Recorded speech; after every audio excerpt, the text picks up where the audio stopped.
troubles you so? You appear as if you've seen a ghost. I fear the forest holds a dark secret.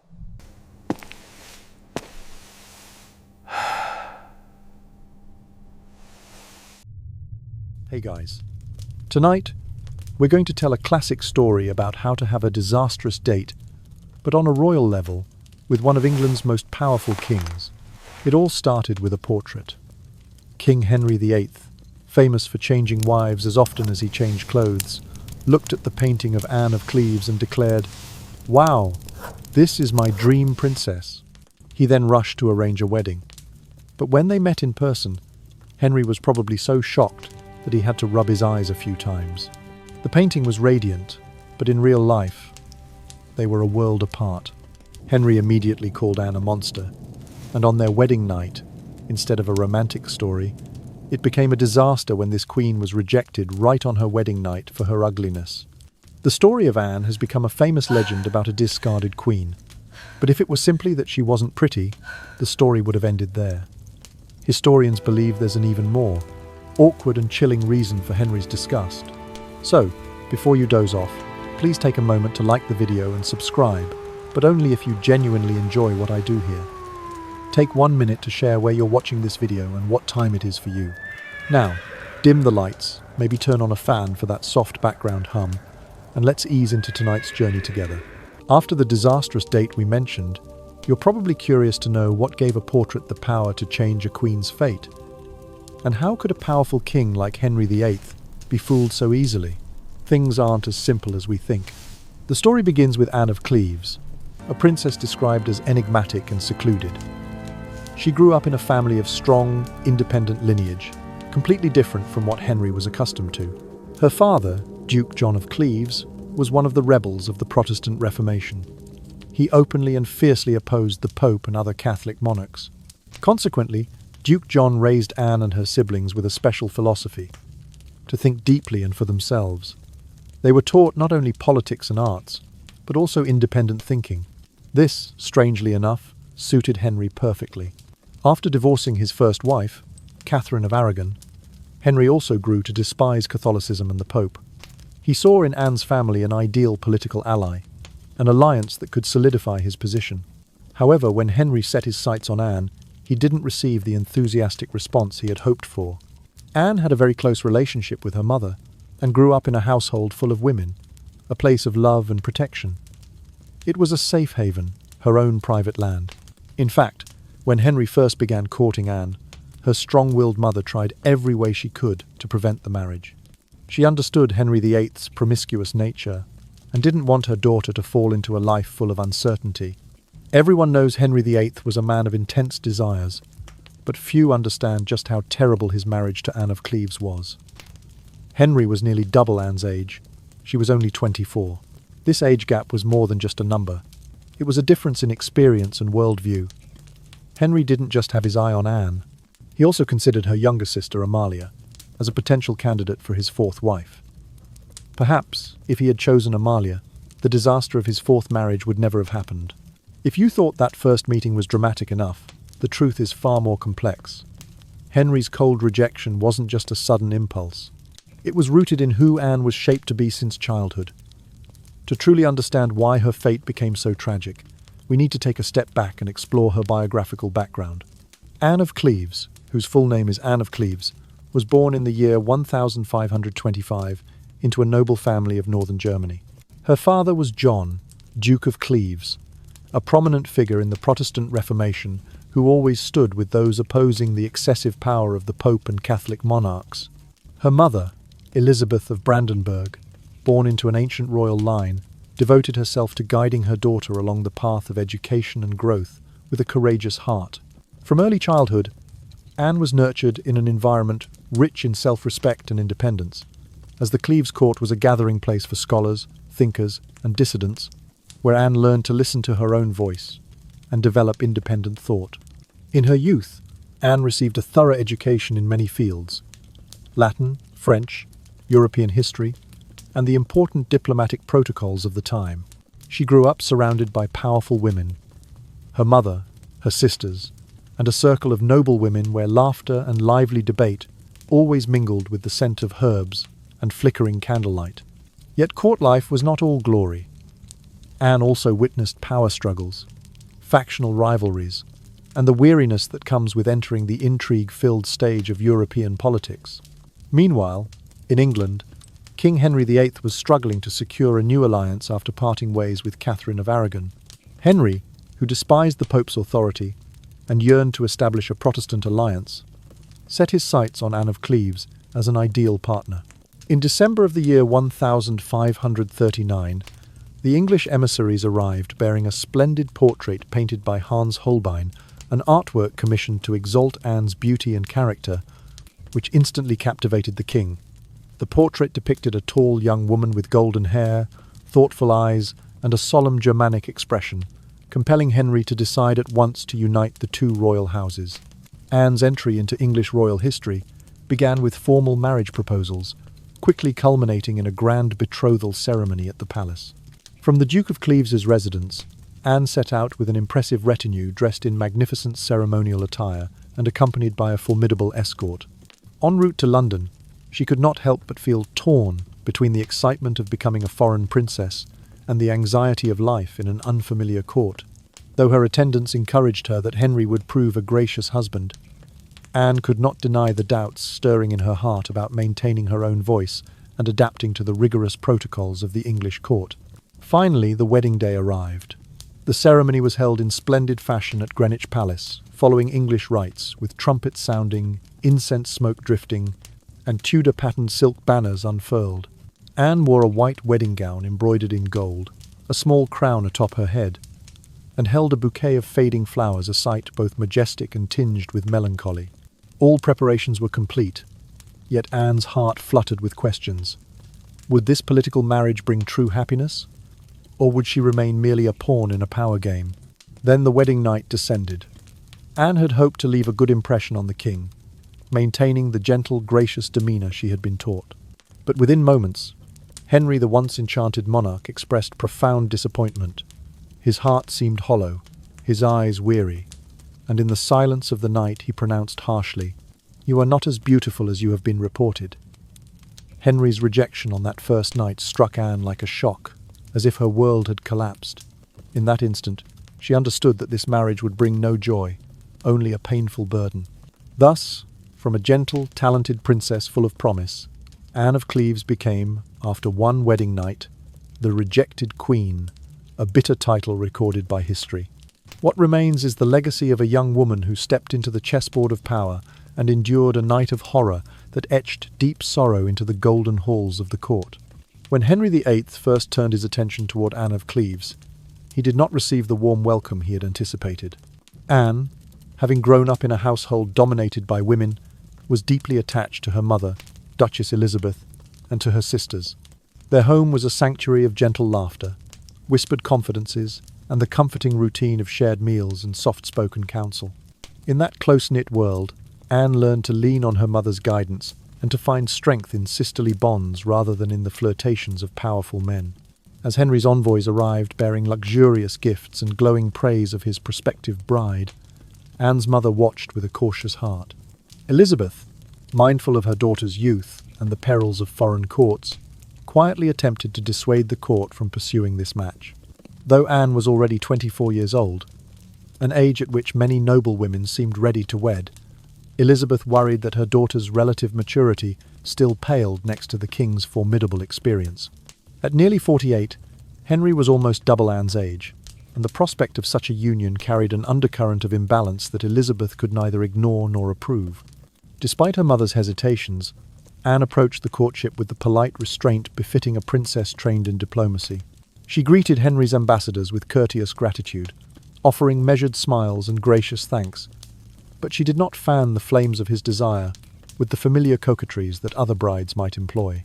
Her world had taught her that true respect grew from honest conversation and shared conviction, not from artful displays of affection designed to win favour. Yet Henry's court, ever attuned to its sovereign's desires, interpreted Anne's quiet reserve as an absence of enthusiasm, a failing that they feared might reflect poorly upon the alliance. In those early days of negotiation, Henry's interest extended beyond Anne alone. He summoned sketches and descriptions of her younger sister, Amalia of Cleves, weighing her merits alongside Anne's. Had he chosen Amalia inferior in rank by virtue of birth order, but perhaps fresh in youth, some whisper that the calamity of his fourth marriage might never have come to pass. The thought drifted through court circles like a somnolent sigh. If only he had glimpsed Amalia's untested promise instead of settling on Anne's measured dignity, the king's heart might have found easier solace. Yet political necessity overrode the personal. As the elder sister, Anne held greater hereditary rights and could cement the alliance Henry so desperately sought. Even so, the emotional distance imposed by their age difference remained a silent undercurrent. Where Anne sought the security of maternal counsel and the solidarity of her female kin, Henry pursued the grandeur of royal power and the validation of a handsome bride. Their expectations, shaped by contrasting upbringings, left a yawning space between them, one that no sumptuous palace nor exalted ceremony could entirely bridge. Through all these stirring events, Anne remained composed, though her thoughts often drifted back to the hearth of Cleves, where her mother's gentle voice might have steadied her wavering resolve. She wore her age with the quiet confidence of someone long accustomed to the ebb and flow of courtly intrigue. Yet beneath that poise lay an undercurrent of uncertainty. Would she find warmth in Henry's favour, or would the gulf between their life experiences prove too vast to cross? In the hush of her chambers, she imagined the king stepping forward, his voice rich and commanding, and wondered if she could answer in kind. Meanwhile, in the great halls of the English court, courtiers exchanged hushed speculations. Some marvelled at Anne's restraint, interpreting her calm as regal composure. Others cast furtive glances, noting how the king's once avid gaze occasionally flickered with doubt. Amalia's name surfaced in whispered conjecture, as though a solution might lie in selecting a younger bride, unburdened by the world-weary grace that Anne carried as a badge of her birthright.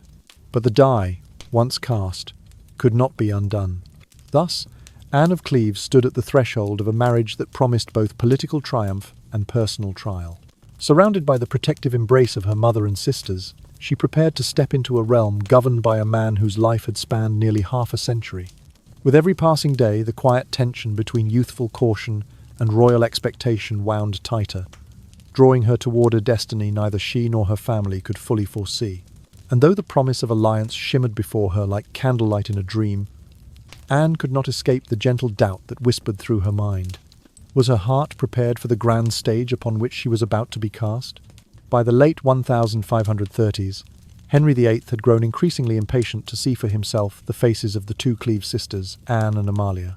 He dispatched his court painter, Hans Holbein, on a clandestine mission that carried as much weight as any diplomatic envoy. Holbein was charged not with flattery or embellishment, but with unvarnished truth. "Paint the girls exactly as they are, and do not flatter them," the king instructed, his voice echoing in Holbein's memory as he set out. Henry needed a queen whose beauty was genuine, not merely imagined through the ornate strokes of an artist's brush. Holbein travelled northward from London with a quiet determination, crossing misty landscapes that seemed to lull the world into a state of gentle slumber. Arriving at the ducal court of Cleves, he encountered an immediate obstacle.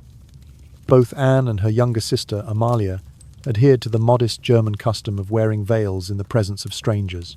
Their faces were hidden beneath soft folds of silk and lace, as though the very air they breathed might betray some secret if allowed to touch their skin unfiltered. Holbein stood before two silhouettes, grieving the absence of clarity and feeling the weight of Henry's expectations settle on his shoulders. In the hushed chambers of the Cleves palace, Holbein began the delicate task of persuasion. He spoke softly of art and honour, of how a true portrait could immortalize virtue and grace. He described how the king's favour would bring prestige and security to the Cleves family, framing the unveiling as an act of mutual respect rather than a breach of custom. Slowly, under the dim glow of candlelight and amid the gentle scent of burning herbs, he worked to earn their trust. Anne and Amalia listened with polite curiosity, each sister hesitating as she considered the honour of bearing her likeness before the eyes of the English monarch. After several days of patient courtship, the sisters agreed. In a quiet moment, beneath a carved wooden arch, Anne lifted her veil, revealing a countenance that was at once serene and introspective. Holbein observed the pale glow of her skin, the subtle curve of her brow, and the gentle tilt of her chin. He captured the thoughtful depth in her eyes, mindful of the king's desire for truth. Then, turning to Amalia, he saw a younger sister whose features, though similar in hue and proportion, carried a softer innocence, rounded by youth and untested promise. Holbein retreated to his studio, where he laboured over his canvases with meticulous care. He mixed his pigments by candlelight, blending oils and earths to replicate the precise tone of the sister's hair and complexion.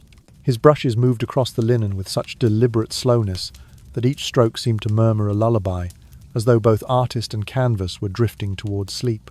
He rendered the folds of their veils in fine detail, the delicate patterns of lace and silk reflecting the soft glow of his lantern. Above all, he strove to honour the king's command. No exaggeration, no artifice. Only the honest reflection of two young women, poised between their past in Cleves and their future, however uncertain, in England. When Holbein finally delivered the portraits to Henry, the king studied them in silence, the flicker of torchlight dancing across his sharp features. In Anne's likeness, he saw a dignified composure and a quiet strength. In Amalia's, a fleeting youthfulness that might have appealed to a different whim, yet Anne's status as elder daughter carried the weight of dynastic importance, and the unembellished truth of Holbein's brush convinced Henry that she would serve his purposes best. Thus, the portraits born of secret journeys, veiled faces, and midnight oil sealed the fate of Anne of Cleves, binding her to a path she had not chosen but could neither entirely refuse nor foretell. After Holbein returned and presented both portraits for Henry's consideration, the king made his decision. He would marry Anne of Cleves. Yet, the choice was far from a matter of romance or personal affection. In truth, Henry's motive lay not in the soft lines of Anne's visage, but in the hard logic of dynastic inheritance.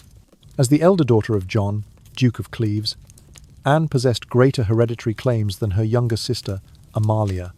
In the delicate dance of European power, these claims mattered more than ephemeral beauty.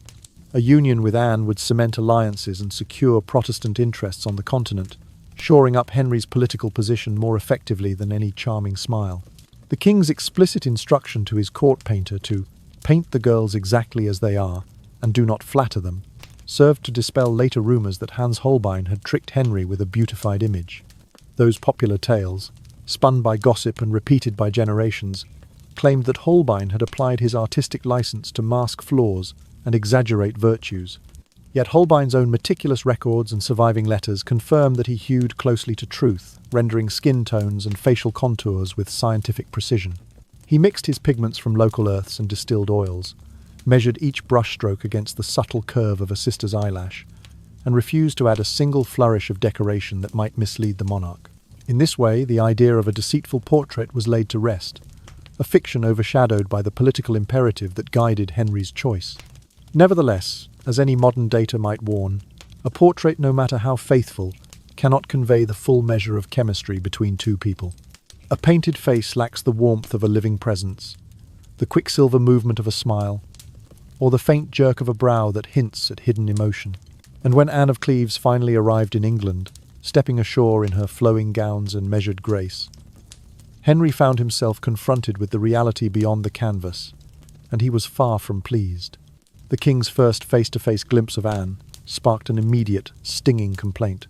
In the hush of the royal audience chamber, Henry's gaze flickered over her tall frame and solemn countenance, lingering on the calm repose of her features. Then, with a tone edged by disappointment, he muttered that she was nothing so fair as she hath been reported. This cutting remark betrayed his frustration, revealing a man who felt misled whether by Holbein's art or by his own ministers. Henry was quick to cast blame, pointing a finger at both the painter and at his trusted chief minister, Thomas Cromwell. Cromwell, who had championed the match and extolled Anne's beauty in council meetings, now found himself reprimanded for urging the king toward a bride who failed to live up to the ideal he had described. In that charged moment, the gulf between political calculation and personal desire yawned wide.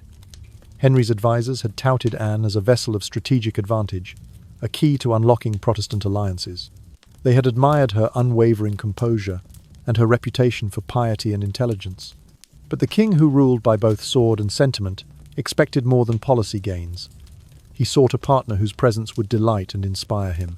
The appearance of moderated dignity, The very trait that spoke to her seriousness of character did not suffice to kindle his affection. Instead, it kindled a sense of betrayal, as if the portrait had offered a promise that the living figure could not fulfill. Yet even as Henry's heart recoiled, the mechanics of statecraft pressed on relentlessly. The elaborate arrangements for the royal marriage, ornate tapestries, sumptuous banquets, formal oaths, could not be undone without affronting powerful German princes who eyed Cleves as a bulwark against Rome's influence. The spectacle of a broken engagement risked unravelling alliances and casting doubt on England's reliability as a negotiating partner. Thus, Henry, bound by his own political design, concealed his personal dismay behind regal composure. He greeted Anne with the formal gestures prescribed by court etiquette, masking his inner turmoil with the veneer of sovereign dignity. Behind the scenes, Cromwell worked feverishly to soothe the king's wounded pride. He assured Henry that Anne's virtues, her commitment to piety, her loyalty to her natal family, her willingness to learn English and adapt to court life, would in time soften the king's judgment. He reminded Henry that alliances built on shared interests often outlived the fickle charms of romantic love. But the seeds of discontent had been sown, and the memory of that first, disappointing meeting cast a long shadow over the months to come. In the end, the story of Anne of Cleves and Henry VIII stands as a cautionary tale of the limits of portraiture and the perils of politicized marriage. Even the most faithful image cannot capture the pulsing heartbeat behind a painted smile, nor can it guarantee the spark of two souls finding harmony. And so, in the dim corridors of history, we glimpse a king who found himself caught between the promise of power and the pangs of personal regret, embodied in the living presence of a queen who arrived as a herald of alliance, but remained, in his heart, the rejected queen. Despite the king's crushing disappointment, the royal wedding proceeded as planned. The morning haze of the nuptials gave way to an evening steeped in the hush of gilded chambers, where tapestries whispered of lineage and power. Anne of Cleves, newly crowned queen, wore her formal title as a gentle burden, moving through rituals older than memory. Court musicians played soft chords in distant galleries, their notes drifting like lullabies through the corridors. The scent of steamed linens and sandalwood candles lingered in the air, as if even the palace itself sought to soothe the ache of anticipation. When dusk fell, the time came for Anne to meet her husband behind closed doors. The wedding night, in the minds of many, held the promise of redemption, a chance for the bride to dispel the king's earlier misgivings with the warmth of her presence. Anne had prepared herself with quiet resolve, recalling the lessons of her childhood court in Cleves. She had learned that kindness could soften stony hearts, that gentle words might coax understanding from unfamiliar faces. Clad in garments of pale silk, she gathered her composure and stepped into the chamber where Henry awaited. Yet the encounter unfolded in a manner far removed from any fairy tale hope. Beneath the high canopies of embroidered velvet, two figures met in the half-light, each fraught with their own unspoken anxieties. Anne, seeking to bridge the chasm between them, offered a soft greeting, her voice barely rising above a whisper. Henry, whose gaze had once lingered on painted portraits, now beheld a living form that did not match the portrait's promise in his mind. His countenance, lit by flickering torchlight, betrayed a flicker of dismay. Through the night, Anne did her best to emerge from the pale outline of expectation and offer the warmth of her genuine self. She spoke in measured tones of shared duty and loyalty, hoping to kindle a spark of empathy where disappointment had taken root. Yet Henry, more accustomed to the directness of court affairs than the intricacies of tender intimacy, found little to hold his interest. He sought not only companionship, but also that elusive spark of attraction that he believed should have shone from her eyes. Instead, he felt the weight of her measured calm and her inexperience, a trait he had once prized in his brides, yet one that now seemed to deepen the gulf between them. By the break of dawn, the silence between them had grown heavy, as though the very air in the chamber mourned Anne's dashed hopes. When Henry finally spoke, his words carried the blunt cruelty of regret. "I liked her before, not well," he confessed, voice hoarse with frustration. "But now I like her much worse." Those few words, uttered in the hush of morning candlelight, struck at the heart of Anne's resolve. What had begun as a solemn dance of liturgy and etiquette ended in a refrain of regret that echoed through every chamber of power. Henry's anguish, however, did not stem solely from Anne's inexperience.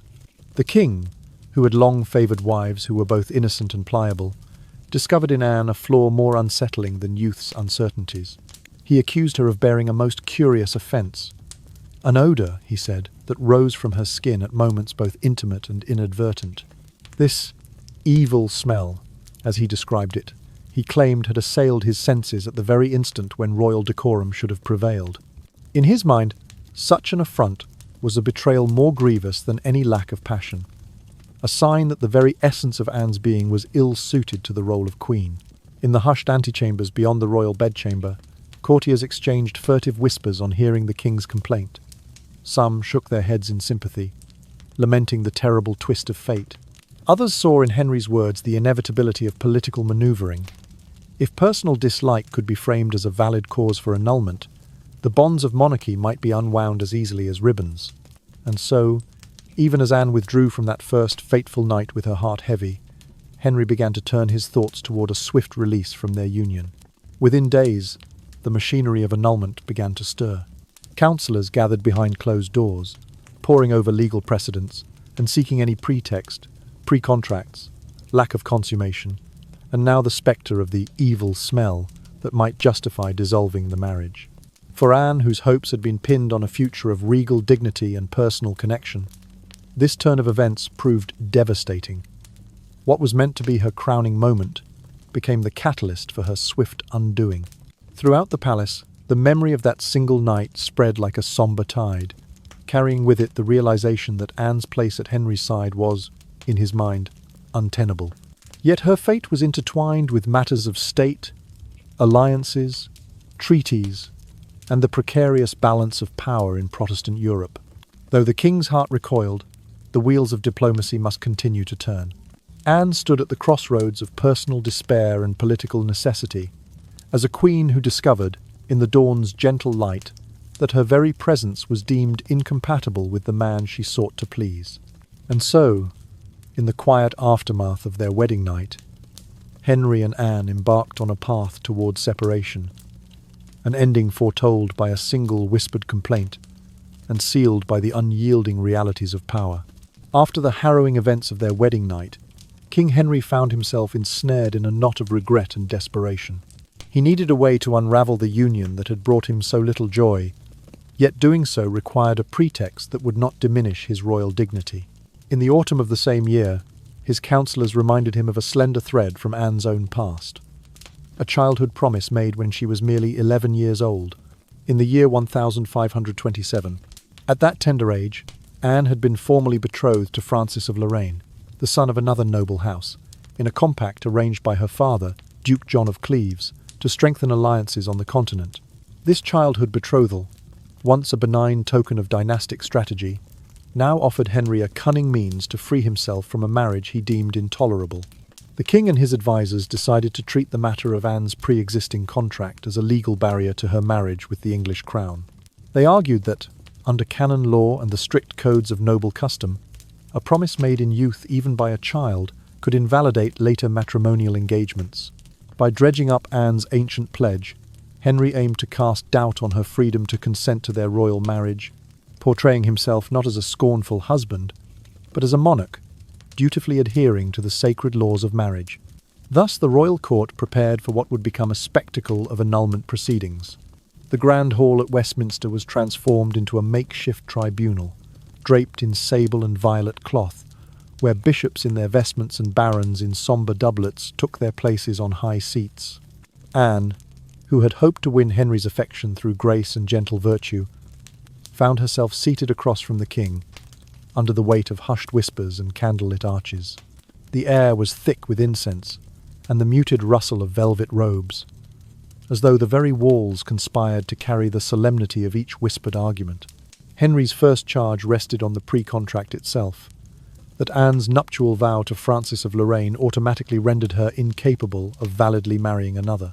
Here, canon lawyers sifted through parchments and translations, noting the exact phrasing of the ancient compact, which spoke of loyalty and future union. Next, the king raised the issue of non-consummation, the assertion that, despite their nights shared under the same canopy, Anne and Henry had never consummated the marriage as husband and wife. This claim, delicate and fraught, required a proof that would not impugn the king's own virility. To that end, Henry summoned a learned physician, a man of gentle demeanour and soft-spoken assurance, whose duty was to attest to the king's masculine vigour. In a chamber removed from the tribunal's crowded benches, the physician conferred with Henry in hushed tones. He declared, with the utmost discretion, that His Majesty had experienced a pair of nocturnal pollutions, what learned men of medicine called nocturnal emissions, even while residing nightly beside Queen Anne for several consecutive evenings. These admissions, though awkward in their intimacy, served a dual purpose. They affirmed Henry's potent desires, thereby dispelling any notion of impotency, and simultaneously supported the assertion that, despite those natural occurrences, true consummation had not transpired. The details, when recounted in the tribunal, carried a weight both scandalous and strangely mundane. Attendees, from lords to clerics, leaned forward at the mention of 2 nocturnal emissions, exchanging glances that flickered like candle flames in the dim light. Anne herself, dignified yet pale, maintained her composure as the words settled around her like drifting ash. In that hush, the woman who had journeyed from Cleves with hope in her heart felt the hollow echo of a dream slipping away. Throughout the proceedings, Henry's counsellors wove the narrative carefully. They emphasized that the king sought not a capricious divorce, but a restoration of legal order, given that Anne's earliest promise bound her in a way that no new treaty could override. They spoke of the sanctity of vows, of the Church's role in upholding divine law, and of the necessity of legitimate heirs born from undisputed unions. Beneath these lofty arguments lay the unmistakable truth. The king simply wished to be free of a bride whose presence had failed to delight him. After days of testimony and deliberation during which Anne's childhood pre-contract and the physician's testimony were weighed like coins in a balance, the tribunal reached its conclusion. On a morning bathed in grey autumn light, the archbishop rose to deliver the verdict. The marriage was null and void, ab initio, from the very outset. Anne of Cleves was once again free of her royal yoke, her title rescinded by the mechanics of law and the whims of dynastic necessity. For Anne, the annulment brought relief mingled with sorrow. Though she had lost the crown she had worn for but a few restless weeks, she retained her head and her dignity, bearing no stain of scandal upon her honour. As for Henry, he emerged from the tribunal vindicated in his desire for separation, his royal prerogative affirmed. Yet in the quiet that followed, as courtiers whispered of the king's tactical triumph, the memory of that solemn trial lingered a testament to the curious power of a promise made by a child, the bodily functions of a monarch, and the inexorable sway of political ambition over the tender bonds of matrimony. At long last, Henry VIII secured exactly what he desired. The brief and ill-fated marriage to Anne of Cleves was formally annulled on the 9th of July in the year 1540, scarcely 6 months after their lavish wedding had taken place. In that moment, Anne must have felt an unmistakable sense of relief, as though a weight had lifted from her shoulders. Relief that she had preserved her life, her dignity, and, quite literally, her head. Yet the annulment marked not an ending but the opening movement of a far more intricate history between Anne and Henry. While the legal bonds that tied them were undone, the personal and political threads remained tightly woven. Almost as soon as the pen dried on the annulment documents, Henry's thoughts turned elsewhere. Convinced that Anne was not the woman to satisfy his desires, whether for genuine affection or political advantage, he embarked upon a cold, calculated betrayal. The king, ever eager for novelty and ever mindful of dynastic concerns, set his sights on a new bride before Anne had even fully departed his court. In the hush of courtly rumour, whispers first spoke of a young lady named Catherine Howard. She was but a maiden not yet 2 decades in age, born into a cadet branch of the powerful Howard family, whose influence swept through the corridors of power like a gentle wind stirring the sails of diplomacy. Catherine's youth was her greatest asset. She embodied the innocence Henry purported to cherish, a stark contrast to the sober gravitas that Anne had carried. Rumour held that she was charming, eager to please, and, most importantly, untested in the ways of court and crown. Even as Anne of Cleves retreated to her appointed estates, granted to her in lieu of permanent exile, Henry moved with remarkable swiftness. His courtiers, those ever-watchful architects of rumour and alliance, orchestrated encounters between the king and the young Howard lady. Within mere weeks of the annulment, Henry's court had prepared the setting for a new royal match. Sumptuous tapestries, glittering tokens, and the subtle orchestration of propriety to cloak the urgency of his desire. Catherine Howard's presentation to the king took place in an atmosphere both festive and fraught. Candlelight danced off her flowing gowns of pale silk, and the delicate lilt of her laughter filled the air like the distant echo of a spring breeze. Henry, still endeavouring to reassert his royal prerogative after the trials and humiliations of his fourth marriage, found himself drawn to the vibrancy of youth and the promise of a fresh start. He moved with deliberate intent, offering Catherine a ring set with a single ruby, a symbol of both love and sovereignty, a stark departure from the solemn diamonds and pearls that had adorned Anne of Cleves. No sooner had word spread through the palace than the machinery of courtly ceremony began anew. Invitations were dispatched, trumpets readied their notes, and the great tables were laid with silver and crystal, all to celebrate the union of king and new bride.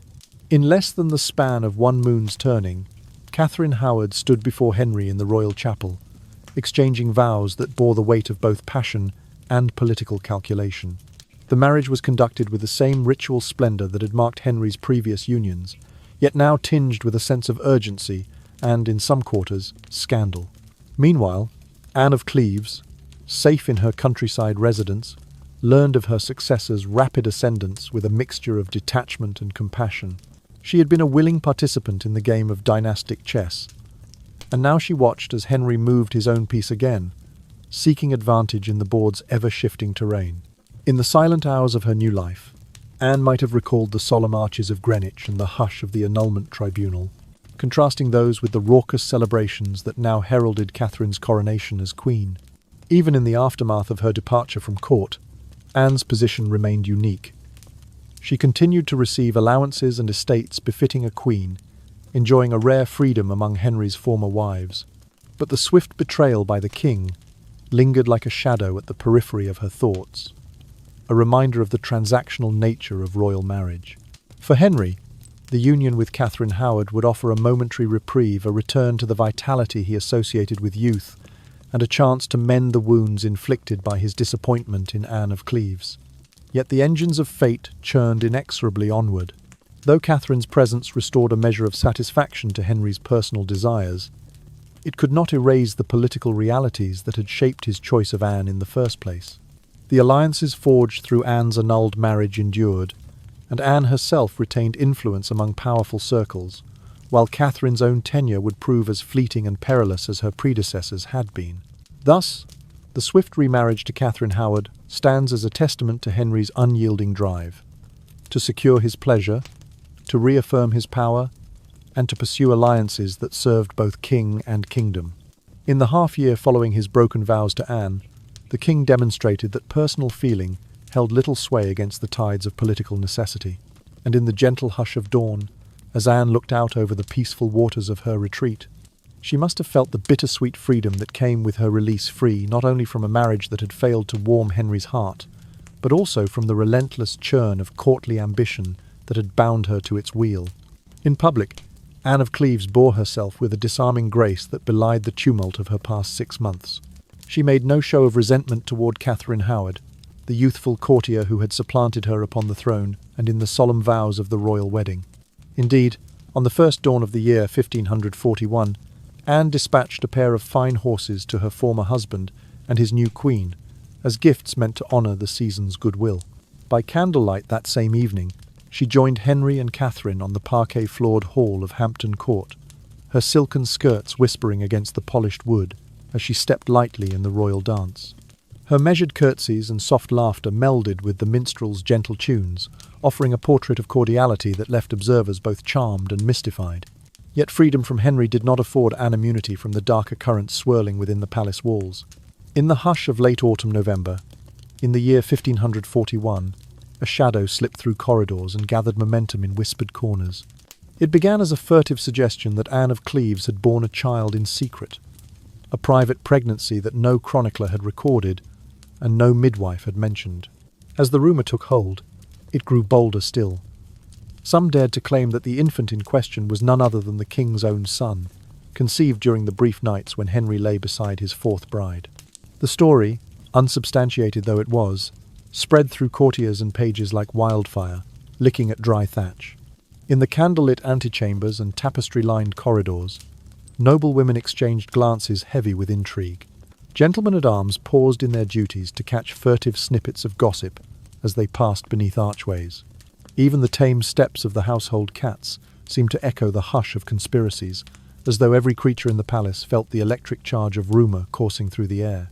Despite the paucity of evidence, the royal household could not ignore the scandalous whispers.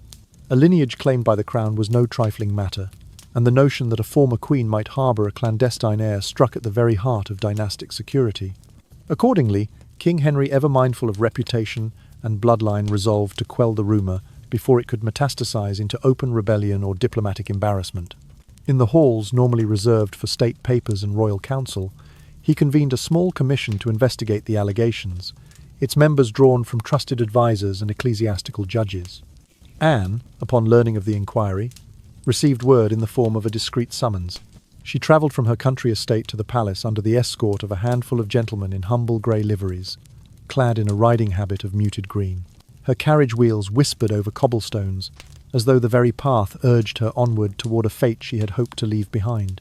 When she arrived, she found herself led into a chamber, lined with high-backed chairs, and a single, narrow table at its centre. The bishops and barons seated themselves with solemn restraint, faces veiled by candle-lit shadows. The proceedings moved with the deliberate pace of a somnolent chronicle. Witnesses were called, some servants who claimed to have seen Anne unwell during a secret jaunt to Richmond, others who professed that she had confided in a trusted lady in waiting about a late pregnancy. Each testimony was weighed against the silence of official records, the absence of midwifery logs, and the improbability that such a secret could remain so thoroughly concealed from the bustling court. Anne sat with her hands folded in her lap, her eyes cast downward, but her posture unbowed. She offered no protest beyond a gentle denial when asked directly if she had ever borne a child, or that such an event had taken place within the precincts of the palace. After days of hushed examinations and the drafting of meticulous questions, the commission reached its conclusion. With a solemn murmur, the Archbishop declared that no credible evidence had emerged to support the rumour of Anne's maternity or any impropriety with the king. The whispers, he pronounced, were fabrications born of idle curiosity and malicious intent, unworthy of further pursuit. Orders were swiftly issued to release those detained for spreading the scandal, and the king's seal was affixed to a proclamation dismissing the tale as false and without foundation. In the cool aftermath of that judgment, Anne of Cleves experienced a measure of vindication. Though the stain of rumour had hovered like a storm cloud over her name, the official clearing restored her dignity in the eyes of the court and the country. Yet she understood that even dispelled clouds left their shadows behind. As she withdrew once more to her estates, her robes trailing softly across the gravel walks, Anne carried with her a quiet resilience, forged in the crucible of royal politics. For in the gentle repose of her newly reclaimed freedom, she knew that the most enduring power lay in enduring the night's darkest storms, safe in the knowledge that dawn would always follow. Henry VIII's patience with whispered scandal wore thin, and he resolved to silence the rumours by any means necessary. The hushed suggestion that Anne of Cleves might in fact have borne his true heir was no trifling matter. It struck at the very core of dynastic legitimacy. In response, the king ordered a formal inquiry into the matter. 2 individuals, pages of the royal household, who had dared to repeat the gossip, were detained and briefly imprisoned for the crime of alleging that Anne had been Henry's real wife and mother to his child. Their confinement, while not harsh by Tudor standards, sent a clear message. The court would brook no challenge to the official record or to the king's chosen narrative. Yet even this measure proved insufficient to allay Henry's unrest. By the year 1542, the king's troubles had multiplied. Catherine Howard, his new queen, faced charges of adultery and treason, echoing the fate of Anne Boleyn in earlier years.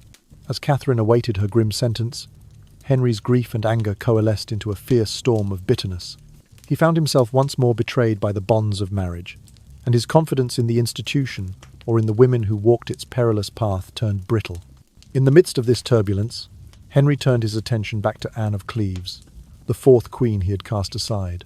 Despite the cold annulment and the political manoeuvring that had undone their union, Anne had maintained a friendly, even cordial, relationship with her former husband. She had been careful to show no resentment when Catherine Howard ascended to the throne. She had sent those fine horses at the new year, and had danced at court as though her own heart bore no sting. Henry had permitted this decorous friendship, largely because Anne's survival, her unblemished reputation, served as proof of his own magnanimity. After all, few of his wives had fared so well once their marriages had ended. But now Henry's suffering ran deeper than mere wounded pride. As Catherine's betrayal loomed large, he saw in Anne's continued goodwill a chance to vent his anguish, believing that, unlike Catherine, Anne, ever prudent and grateful for her own preservation, would not refuse him even the cruelest request. Henry penned a harsh letter, his handwriting jagged with emotion. In it he demanded the return of a royal ring, a precious jewel that Catherine Howard had once bestowed upon Anne as a token of welcome. The ring, with its single gleaming diamond set in a band of gold, symbolized not only the affections of a wife, but also the shared destiny of a monarchy. By ordering its return, Henry sought to strip Anne of one more vestige of connection to the crown. When the letter arrived at Anne's country residence, it came borne by a courier whose face was pale under the evening lanterns. Anne, reading the missive by the soft glow of a single candle, felt a chill settle in her bones. The king's words, though courteous enough in form, carried the weight of reproach. He spoke of loyalty owed, of gifts rightly reclaimed, and of the necessity of returning what had been given under a different regime. He closed the letter with a curt admonition that failure to comply would be taken as a breach of their still fragile peace. Despite the sting of the demand, Anne responded with the calm courtesy befitting her station, and perhaps the only stance that might preserve her dignity. She dispatched a reply, assuring the king that she would return the ring at his earliest convenience. She explained that the jewel was carefully stored in her private strongbox, but that she would arrange for its safe delivery to Windsor. Her words were gentle, laden with the quiet sorrow of one who once believed herself to be the rightful queen. She made no mention of her own pain, focusing instead on the formalities of the request. Meanwhile, rumours of Anne's compliance or reluctance fluttered through the palace. Some courtiers whispered that she considered defying Henry, that she might retain the ring as a silent protest. Others claimed she welcomed the chance to sever another tie to a king whose favour had always been conditional. But before such theories could harden into court gossip, Anne's steward arrived at Windsor with a velvet-lined box. The ring lay nestled within, its diamond catching the morning light like a solitary tear suspended in glass. Henry, upon receiving the jewel, felt a fleeting relief. In that small act of possession regained, he found a measure of control restored.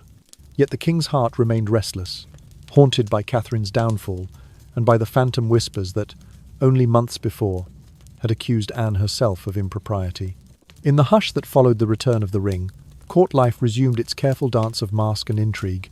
While Anne of Cleves slipped once more into the repose of her private world, her status in the court forever marked by the annulment, the gracious gifts, the dancing, and now by the king's bitter missive and her dutiful compliance.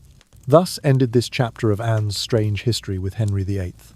From hopeful bride to rejected queen, from political pawn to a woman who navigated peril with dignity, and from object of whispered scandal to the custodian of a ring that bore the weight of royal whim. In the gentle quiet of her estates, she could finally rest, the soft hush of the countryside lulling her toward peace, far from the tormented passions of the Tudor court. When Henry VIII ordered the execution of his fifth wife in the year 1542 for the charge of adultery, Anne of Cleves found herself bearing a peculiar secret in the quiet recesses of her heart. While most onlookers may have viewed Catherine Howard's tragic end as yet another sorrowful chapter in the king's turbulent love life, Anne saw in it the glimmer of a possibility and opportunity that flickered like a distant candle in the hush of her former chambers. The violent fall of a queen, once so radiant and celebrated at court, had opened a door that Anne had never quite allowed herself to imagine might swing ajar. In the weeks that followed the sombre procession to the scaffold, Anne's thoughts drifted like autumn leaves on a slow, drifting wind. She recalled how she had danced with Catherine and Henry at the New Year's court, her silken skirts swirling beneath lantern light, as she strove to bury any bitterness beneath a smile of courtesy. She remembered the careful care with which Catherine had taught her a few Baroque steps, the Queen's laughter soft as porcelain. And now that Catherine had paid the ultimate price for alleged betrayals, Anne allowed herself the daring notion that perhaps Henry might look to her once more not as a discarded spouse, but as the steadfast companion he would need in the lonely nights to come. There were signs that kindled this hope within Anne's thoughtful mind. courtiers spoke in subtle tones of how the king appeared fatigued by the cycle of passion and punishment. They noted how, in private audiences, Anne's measured calm had afforded her a rare intimacy with Henry, one born not of romantic fervour, but of mutual respect. Catherine's brief reign had illustrated to Henry the perils of marrying a youthful maiden untested in the complexities of royal life. Perhaps, they whispered, he might value Anne's experience, her unflinching loyalty, and the quiet intelligence she had displayed when learning the English tongue so swiftly after her arrival. Yet, in the silence of her private apartments, Anne also understood the hidden obstacles that stood between her and the crown once more. She had been educated with the finest tutelage, a curriculum befitting a princess of northern Germany. Latin and French had been her early companions, and in the year that she dwelt at the English court, she mastered the language of her adoptive realm with remarkable ease. Scholars who visited her estates marvelled at her quick wit, at the precision of her delivery when she recited passages from Ovid or described the shifting alliances of European princes. She carried her mind like a polished gem, reflecting the light of knowledge wherever she turned. But beneath that brilliance lay a single void, an absence shaped by her conservative upbringing. The court of Cleves had prized moderation and piety, viewing frivolity with a wary eye. Under her mother's careful hand, Anne had learned to avoid the enticements of music's routinous joys, the liberating heights of song, and the rhythmic abandon of dance. Her childhood had known no chamber music recitals, no hours spent at the harpsichord, no late-night waltzes in dimly lit ballrooms. While her sisters may have indulged in such pursuits, Anne remained untutored in the pleasures that the English court held dear. Henry, by contrast, had been a lifelong devotee of the arts. From the earliest days of his reign, he had accumulated manuscripts illustrated by the finest illuminators, commissioned compositions for court musicians, and patronized painters who captured his likeness in all its regal splendor. He revelled in masque and pageant, their costumes shimmering like constellations under torchlight. Music, to him, was the language of the soul, and dance was the very breath of the court's vitality. A bride who could move with grace to a lute's accompaniment, who could hum a madrigal or play a tender air on the virginal, would hold his admiration in a way that mere courtesy could not achieve. Thus, even as Anne prepared her mind and her will for the possibility of reunion, she recognized the gulf between them. Though she could now speak to Henry in fluent English, their conversations would skim like leaves upon water if they touched on the arts she had never embraced. There would be no shared delight as she guided his hand across the keys of a clavichord, no intimate understanding of the shifting moods that a plaintive melody might evoke. Her silence on these topics would feel to Henry like an unread page in a treasured book, a blank that invited his glance but offered no response. In the hushed moments before dawn, as Anne gazed out upon the mist that roiled across her estate's gardens, she imagined the palace at Westminster, its great hall filled with lutes and viols, its chandeliers flickering as dancers spun beneath their glow. She felt a tender ache for what she did not know. The swirl of silk skirts, the hush of a lute string's chord, the thrill of stepping in time to a melody born of shared understanding. It was a longing not for power or position, but for the companionship of art that she had never tasted. Still, Anne did not allow herself the luxury of regret. She was a woman of wit and resilience, forged in the fires of dynastic strife. Whether or not Henry chose Catherine Parr as his sixth wife indeed, he did so, welcoming her with open arms. Anne resolved to cultivate her own peace. She would fill her days with readings of poetry, with quiet walks in the dawn's mist, and with the solace of letters exchanged with friends who spoke her native tongue. In her heart, she carried the memory of that slender hope, a hope born of Catherine's fall and of her own steadfast virtues. And though the crown had slipped from her reach once more, Anne of Cleves drifted towards sleep with the comfort that, in the tapestry of her life, the threads of education, experience, and gentle dignity would weave a story far richer than any fleeting diadem. Anne of Cleves possessed a rare and genuine skill for cultivating warm and lasting relationships, a talent that distinguished her from most of Henry VIII's other wives. From the moment she arrived at the English court, she recognized the importance of forging bonds not only with the king but also with his children, who would one day shape the future of the realm. With thoughtful care, she attended to the young Edward, the boy prince whose smooth cheeks and earnest eyes spoke of promise and responsibility. In the gentle hush of autumn evenings, Anne sent the heir apparent modest gifts, fine leather-bound prayer books, soft woolen cloaks, and small wooden toys carved by her own artisans in Cleves. Her presents were never ostentatious. They were chosen for their usefulness and the comfort they might bring to a lonely boy who, though born to privilege, would bear the weight of a crown all too soon. Edward, accustomed to the pomp of court, seemed surprised by Anne's considerate gestures. He received each package with a curious delight, opening them beneath the watchful gaze of his governess, yet glancing shyly toward Anne when they met at formal functions. Anne spoke to him in subdued tones, encouraging his studies of scripture and arithmetic, gently questioning him about the books he read and the lessons he learned. Her presence offered him a measure of maternal warmth, an echo of the stability that his own mother's early death had denied him. Over time, the boy prince caught glimpses of a woman whose heart was free of the bitterness that had marred Henry's previous marriages, and he came to regard her with genuine affection. Simultaneously, Anne turned her attention to Mary, the king's elder daughter from his marriage to Catherine of Aragon. Mary's childhood had been shadowed by her father's divorce from her mother and by the turbulent oscillations of her own status at court. Anne, mindful of the young Mary's quiet dignity, sought her out amid the rituals of chapel and the soft light of candlelit galleries. She engaged Mary in conversation about matters of faith, speaking with respect for the princess's deeply held convictions, even when those convictions differed from Anne's own. She listened patiently to Mary's accounts of her devotional readings and her hopes for the future of the realm.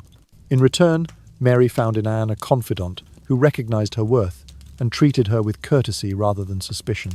This gentle rapport extended, in time, to the youngest of Henry's children, Elizabeth, born of Anne Boleyn, whose early years had been filled with the promise and peril of her mother's fate.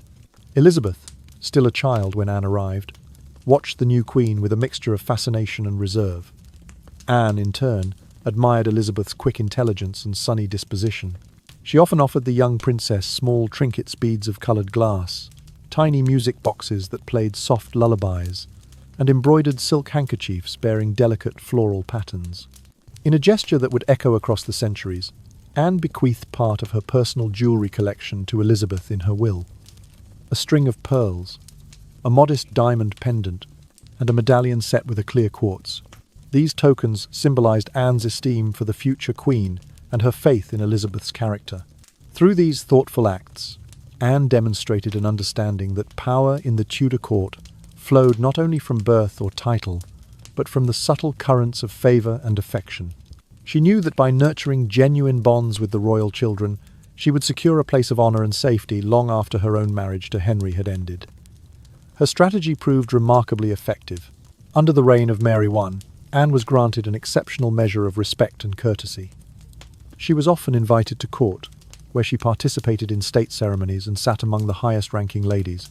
Mary's affection for Anne was evident in the generous provisions she ensured for her former stepmother, allowing Anne to maintain a dignified household and the trappings of a queen, though no longer the reigning monarch.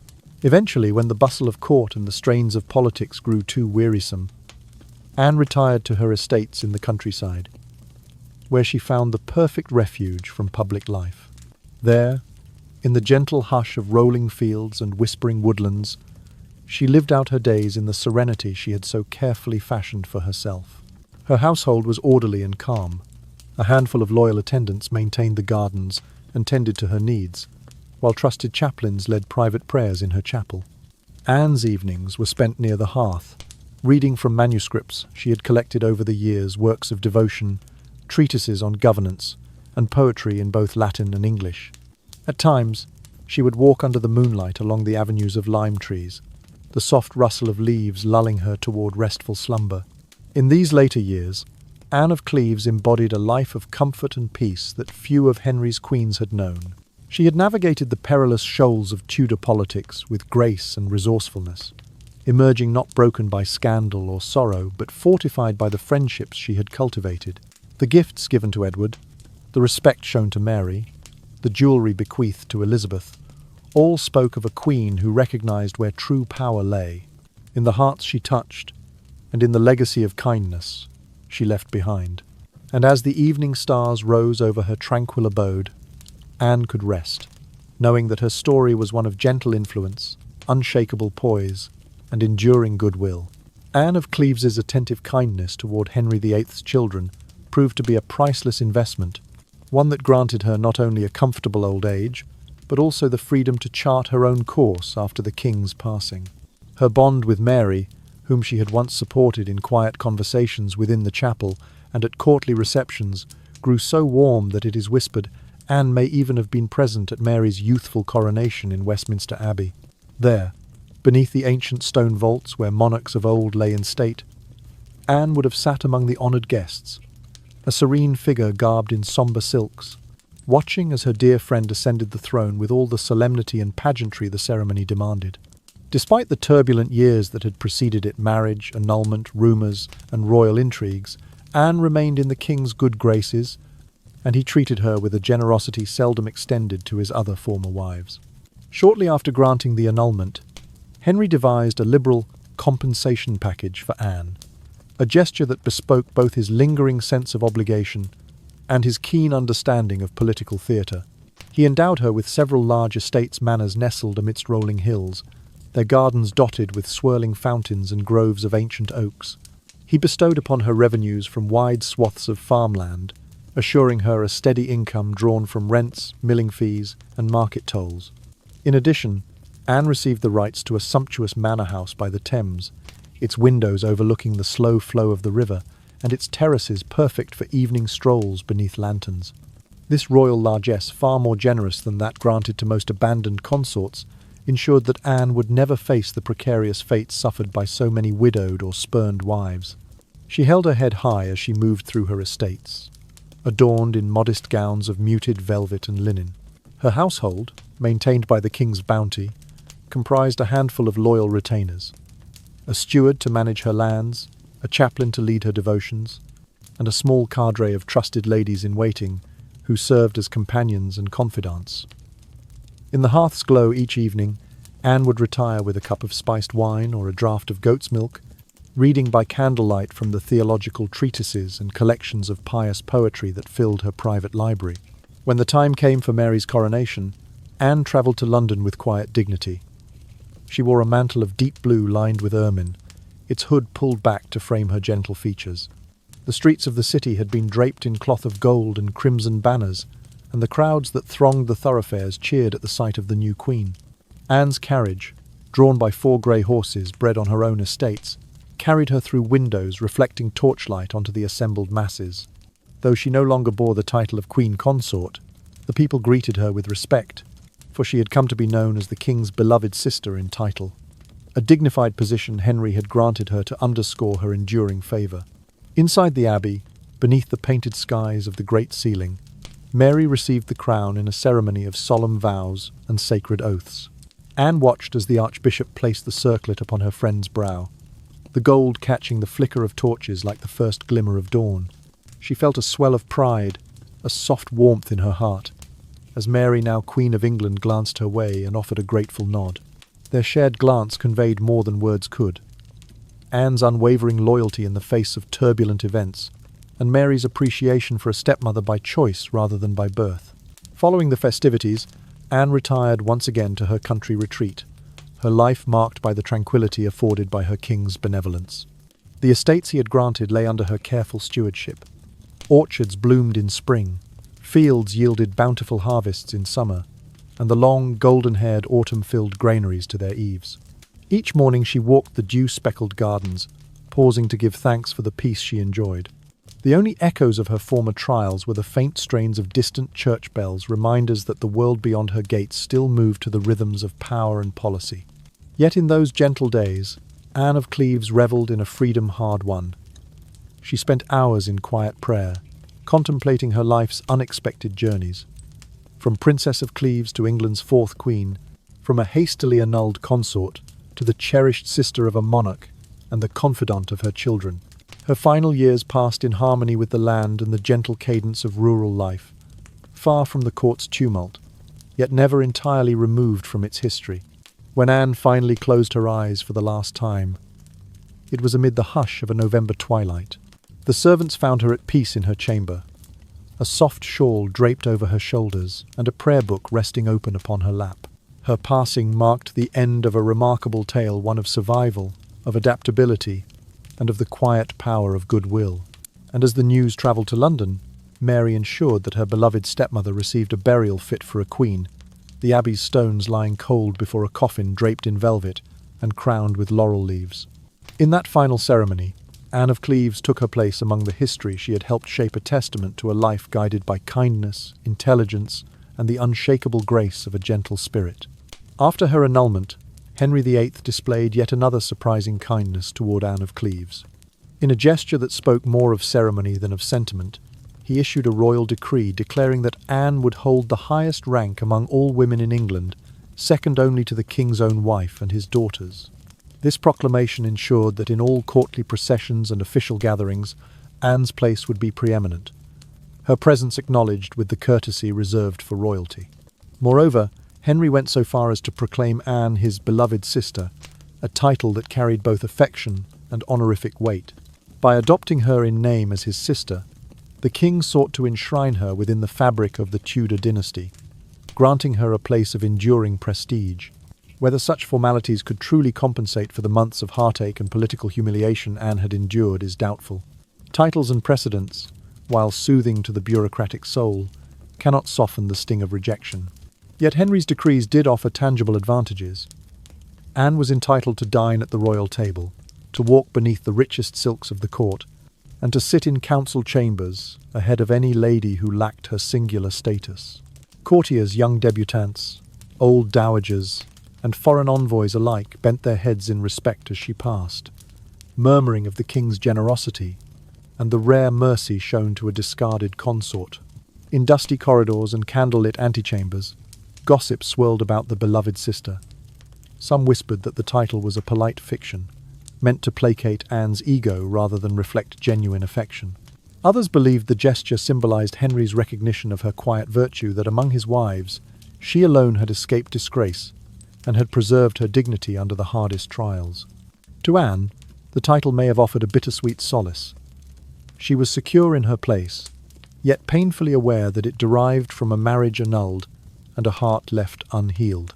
Amid such honours, one question continued to echo through the halls of power. What exactly did the ugly wife of Henry VIII look like? The legendary slur, born of the king's own harsh words, had cast a long shadow over Anne's memory. To the court's painters and poets, she had become an emblem of disappointment, her image reduced to a cautionary tale about the perils of judging a marriage by its portrait. But the truth, when one set aside the barbs and rumours, was far more nuanced. Anne was a woman of gentle attractiveness. She stood tall, her frame graceful without appearing frail, her shoulders poised like a slender column in some sacred temple. Her hair was a soft cascade of golden light, reminiscent of flaxen fields at dawn, and it framed her face in loose waves that spoke of a northern charm rather than the harsh ostentation of southern courts. Her eyes, a cool grey, held a thoughtful serenity. They seemed to offer the quiet depth of shaded pools, rather than the quick spark of flirtatious promise. Yet there was a solemnity to her countenance that lent her an air of seriousness beyond her 24 years. Where other noble women might have carried the playful bloom of youth, Anne's expression spoke of restraint and reflection. Fine lines more faint than deep gathered at the corners of her eyes, hinting at a maturity that came from early responsibility and the weight of expectation. Her lips, curved gently, rarely lifted in laughter, but instead settled into a serene repose, as though perpetually poised in contemplation. This encapsulated the paradox of her appearance. She was neither startlingly beautiful nor unwelcome to the eye. In the generous courts where extravagance ruled, her less flamboyant beauty might have gone unnoticed. But in Henry's extravagant vision, where a queen must dazzle and enchant, Anne's subdued allure failed to spark the flash of passion he had hoped to see. Her beauty was enough for a princess of humble temper, a companion to learned men and devout ladies. It was perhaps not enough for a king who sought both a political ally and a romantic ideal. In quiet moments, Anne may have reflected on this reality. Perhaps she wandered the corridors of her lavish residence, fingers brushing along the damask tapestries, pondering whether appearance alone could ever satisfy the demands of a monarch. She might have admired her own reflection in a polished mirror, this tall figure with golden hair and solemn eyes, and wondered if any mirror could truly capture the spark of life beyond surface beauty. Still, her form carried an inherent dignity.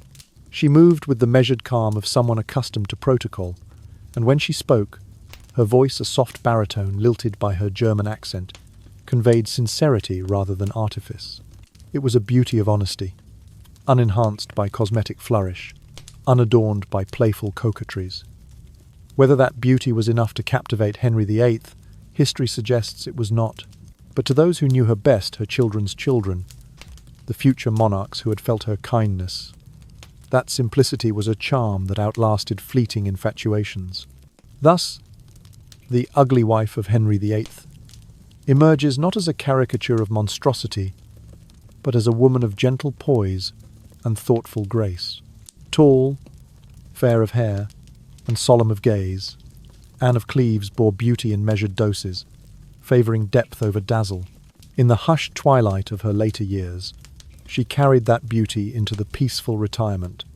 Her titles and her beloved sister status had afforded her proof that true elegance need not conform to legend, but simply to the soft light of one's own unembellished truth. Anne of Cleves's life extended far beyond the tumultuous years she spent as the fourth wife of King Henry VIII. Though her tenure at court had been brief and fraught with disappointment, her spirit endured long after the crown she once wore had been set aside. On the 16th day of July in the year 1557, scarcely a few months before what would have been her 42nd birthday, Anne took her final breath in the land she had come to call home. Rumours among her attendants spoke quietly of illness, perhaps a cancer that crept through her body like a silent winter frost. Yet those who loved her best remember only the serene composure with which she met her end. Word of Anne's passing spread through the corridors of power and the quiet lanes of her country estates alike. Couriers in sombre livery carried the news to Westminster, where Queen Mary, her beloved stepdaughter, paused in her own royal duties to mark the moment of loss. For Anne, who had once navigated the dangerous waters of Tudor politics, death brought a final respite. No more would she bear the weight of court whispers or the sting of royal reproach. Instead, she would rest beneath the same stone vaults that had for centuries sheltered the mortal remains of England's greatest kings and queens. In accordance with custom and out of deep affection, Anne's family arranged for a funeral of touching dignity. Though she had once been queen only in title, and for a fleeting 6 months, the honours she now received transcended the brevity of her reign. The procession to Westminster Abbey moved at a somnolent pace, the mourners clad in muted greys and blacks, their heads bowed beneath veils of soft tulle. Anne's coffin, draped in crimson velvet lined with ermine, was carried on a bier of polished oak, polished until it gleamed like the rippling surface of a calm river at dawn. Inside the hallowed nave, the ancient stones echoed with the low chanting of monks in solemn chant. Candles flickered along the aisles, casting a muted glow upon the faces of those gathered noblemen, ladies of the court, and clergy alike. Among them stood Queen Mary, resplendent in the regal sable robes befitting her station, her expression gentle yet resolute. She had lost not just a former consort of her father, but a companion whose kindness and loyalty had lightened the burdens of her own troubled path to the throne. Though Anne's final resting place lay within the storied walls of Westminster Abbey, it was not in a prominent spot alongside those of more celebrated rulers. Instead, her tomb occupied a quieter alcove, a place where the hush of prayer and reflection reigned. Visitors who chanced upon her grave would find a modest slab of stone, its surface inscribed with a singular poignant truth: Anne of Cleves, Queen of England. There, beneath the etched lettering, visitors could read the simple words that defied the annulment that had once stripped her of royal status. In that inscription lay Anne's enduring secret. Despite the legal undoing of her marriage, her identity as queen remained intact in death. It was a subtle victory over the transience of political expediency and the fickle will of a king. For among Henry's wives, none but Anne held the distinction of being buried within Westminster's sacred precincts. Catherine of Aragon lay in Peterborough, Jane Seymour in St. George's Chapel at Windsor, Anne Boleyn and Catherine Howard in less honoured grounds. Yet Anne of Cleves, once deemed so unworthy, was granted the singular honour of eternal interment among England's venerated sovereigns. The irony of this fate would not have been lost on Anne had she lingered to contemplate it. A princess from the Rhineland who found herself unexpectedly married to a man famed for his tempestuous passions, she emerged from the whirlwind of court life with a poise that outlasted the transgressions of her peers.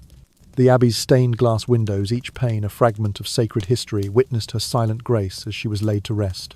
The quiet light that filtered through the coloured glass formed patterns on her stone marker, as though the very spirit of England honoured her steadfast dignity. In the days that followed, flowers, white lilies, and pale roses were laid upon her tomb by hands that remembered her gentle smile and thoughtful counsel. Pilgrims who came to pay their respects paused to read the single line of inscription, contemplating the paradox of a queen erased by royal decree yet immortalized in stone. And though Anne's story had been overshadowed by the more dramatic sagas of beheadings and betrayals, her final resting place stood as a testament to a life defined not by fleeting passion, but by enduring resolve. Thus, Anne of Cleves achieved a quiet triumph in death that had eluded her in life. The title of Queen of England, carved above her remains, spoke to a truth beyond annulment, that her memory, shaped by kindness and measured wisdom, would forever reside in the heart of the nation's most hallowed shrine. And in the hushed calm of Westminster Abbey, her legacy slept on an elegant reminder that even amid the fiercest storms of history, a gentle spirit could find its rightful rest. Anne of Cleves's reputation as the spurned queen of Henry VIII is well known, yet modern historians contend that the true source of the king's revulsion lay not in her portrait or her person, but in a grave diplomatic misstep at their very first encounter.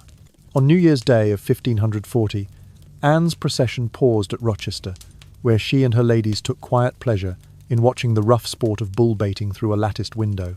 The cold winter air mingled with the shouts of onlookers below, and steam rose from the heated fumes of candlelit torches that framed the courtyard, a scene both primitive and strangely festive. Into this tableau wandered a burly stranger clothed in plain garments, his features partially hidden by a broad hood and a heavy cloak. He slipped across the room with an almost feline silence, as though determined to glimpse the woman destined to become his bride. This mysterious figure was none other than King Henry himself, bent on a clandestine audience. He fancied that by testing Anne's recognition of him by the so-called power of true love, he might stir in her some spontaneous warmth, some sign that their marriage would kindle with genuine affection. Perhaps he believed that such a ruse would endear him to her rather than frighten her. Perhaps he sought to surprise her with the idea that love could reveal the familiar face behind the mask. Depending on the version one reads, Henry either attempted to draw Anne's attention with a playful bow, or went further, trying to place a sudden kiss upon her cheek, or to grasp her hand in a bold gesture of intimacy. But Anne, unprepared for such an intrusion, found herself confronted by a stranger in a dimly lit chamber. If she did glimpse a flicker of recognition, she gave no sign of it. Her manners, shaped by decades of disciplined upbringing, compelled her to maintain calm reserve. In the gentlest of tones, she ignored the stranger's advances, turning her gaze back toward the bustling scene outside, the bull baiting that rumbled on, the snarling beasts and eager dogs locked in their grim contest. To Anne's mind, the spectacle was at least open and honest. A masked man touching her unbidden was neither sport nor welcome. Other accounts whisper of a darker moment, the stranger's hand brushing too boldly against Anne's sleeve, a clumsy attempt at familiarity that alarmed her enough to set down her fan in alarm. She may have sounded a discreet warning, perhaps a single ring of a small bell she carried, a signal to her attendants that a stranger had breached their circle of safety. Either way, the intrusion ended abruptly. Henry, taken aback by her refusal, or by the sudden realization that his subterfuge had failed, slipped away as quietly as he had entered, but not without feeling the sting of humiliation. He departed the chamber in a swirl of cloak and fury, his embarrassment deepened by the coldness of Anne's courtesy. The masquerade that he had hoped would draw her heart into his hands instead laid bare the gulf between them. She, a princess who treasured decorum and personal boundaries. He, a king who demanded obeisance, even in the private moments of courtship. In his wounded pride, Henry's mind turned not to tender apologies but to thoughts of retribution. It was one thing for him to command armies and negotiate treaties. It was another to find himself spurned by the woman destined by arrangements of state to become his wife. Some historians argue that this disastrous encounter at Rochester sealed Anne's fate far more decisively than any unhappy portrait or ill-advised physician's testimony could. They suggest that Henry's first impression, shaped by the cold politeness of a frightened princess, fixed his judgment beyond redemption. From that moment, no matter how faithfully Holbein had painted her likeness, no matter how courteously Anne comported herself in the subsequent weeks, the king's heart had shut against her. The tale of that masked intrusion spread through court circles as subtly as a dawn mist. Courtiers whispered of the awkward beau, of the tinged fear on Anne's face, of the swift exit of a king whose own device had betrayed him. Ballads composed by strolling minstrels carried hints of the story to inns and taverns beyond London, where townsfolk debated whether a king's clandestine boldness merited a gentle rebuke or a deeper scorn. Among the nobility, some sympathized with Anne's plight, commending her restraint. Others sided with Henry, excusing his ruse as the desperate gambit of a man bewitched by politics and art alike. Whatever the version of events, the outcome remained the same. On that fateful day, the spark of mutual recognition Henry sought had failed to ignite. Instead, a spark of distrust caught aflame, and the tinder of courtly rumour fed the blaze. In the silent recollection of Rochester's cold corridors, Anne and Henry shared a moment that defined their relationship. One framed not by love or alliance, but by the clash of courtesy and royal caprice. As twilight settled on the tale, Anne could not have known that this ill-starred meeting would echo through history. She had no inkling then that her gentle courtesy would be remembered not as grace under pressure, but as the moment that made her the rejected queen. Yet in the hush of her later years, far from the courtly turmoil, she carried the memory of that day as a lesson in dignity, that true respect is earned in the small moments of personal encounter, and that a king's disguise, no matter how artful, can never truly mask the bounds of consent. In that gentle twilight of recollection, Anne of Cleves might have smiled at the irony, that a queen undone not by politics alone, but by a single misjudged disguise, would stand in history as a testament to the fragile dance between power and courtesy. So, we have explored together the story of Anne of Cleves, one of the most famous tragedies in English royal history. From a perfect portrait to a disastrous marriage, her fate has taught us profound and meaningful lessons. What can we take away from this story today? First, Anne's story is a powerful reminder of the strength and danger of first impressions. King Henry VIII made a life-altering decision based on a portrait, an image that could not convey the full reality of Anne's character. In our modern world, surrounded by carefully curated social media snapshots, Anne's story remains relevant. We all too easily form judgments of others from a few photos or a brief snippet of information. The lesson here is to take the time to truly get to know someone beyond surface appearances, to discover their inner depth and real value. Second, Anne's story underscores the importance of resilience and adaptability. Rejected so harshly on her wedding night, Anne did not collapse in despair. She chose the most prudent path, accepting her circumstances, maintaining good relations with Henry, and especially cultivating bonds with his children. Anne's tact and intelligence enabled her not only to survive, but also to enjoy a comfortable, peaceful life, so different from the tragic ends of Henry's other wives. Today's world is full of unexpected challenges and upheavals.